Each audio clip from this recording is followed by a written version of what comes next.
Oh man, somebody asked me to tell them a Bernie Mac story too.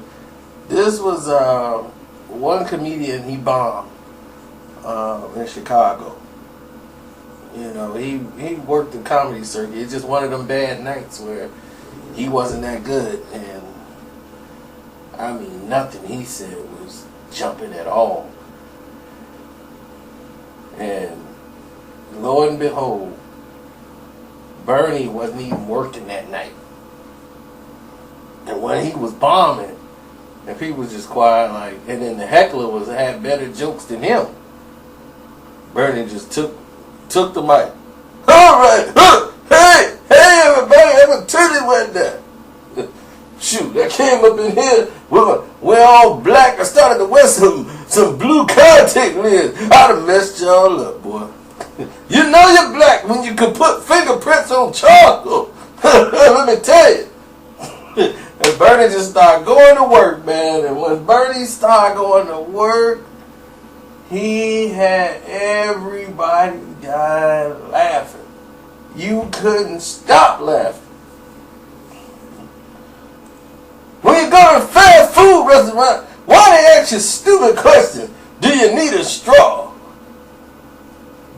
Do you need a napkin? Mom, you know I done paid all this money for this doggone food. What do you mean I need a napkin? Do I need a straw? Is this what they teaching the kids today? We need to start beating them. Because I'll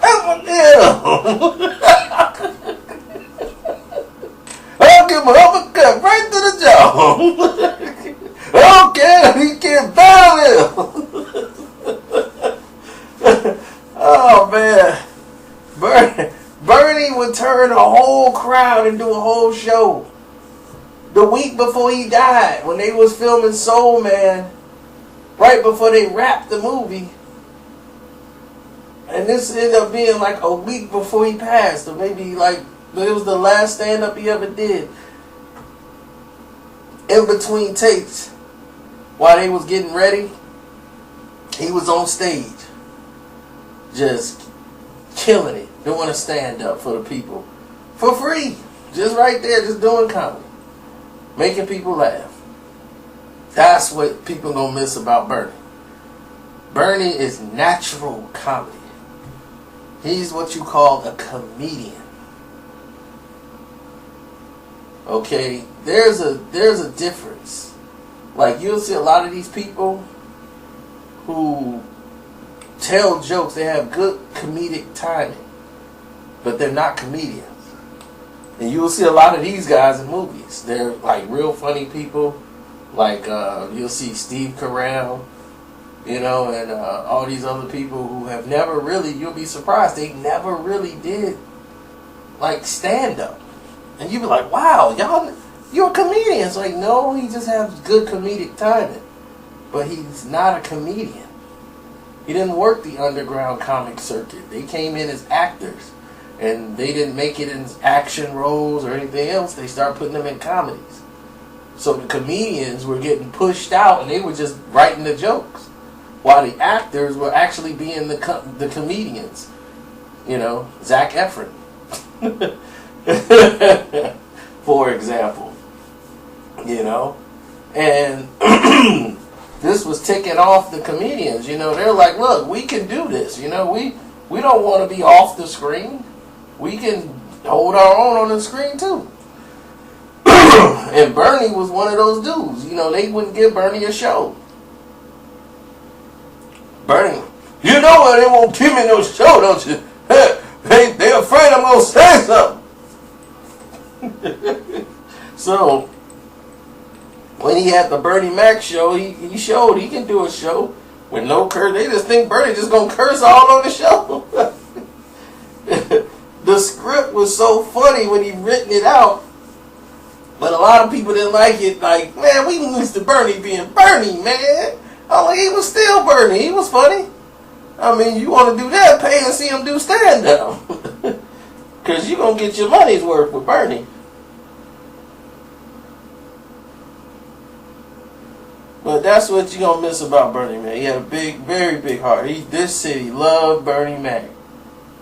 The Mac, man. He just lit everybody up.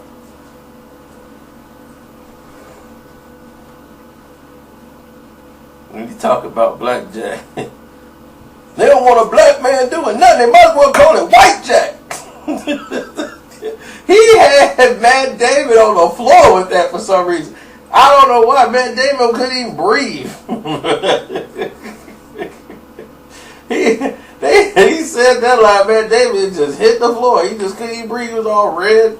Bernie had made so many friends in Hollywood, man, but it was just like, I felt more should have came out for him, and they would have had they been in more projects, or like, you know, had they had time. By the funeral being in Chicago, a lot of them weren't gonna make the trip, but the people that did, like real people like George Clooney, I'm telling you, Clooney is the realest dude out there. Like, don't think George Clooney is just super Hollywood. He's not. You'll see Clooney at the Rib Shack. Hi. You like, George? Yeah. Well, had to make a stop here. Heard the ribs are unbelievable.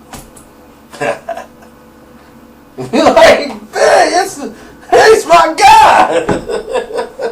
It's Clooney.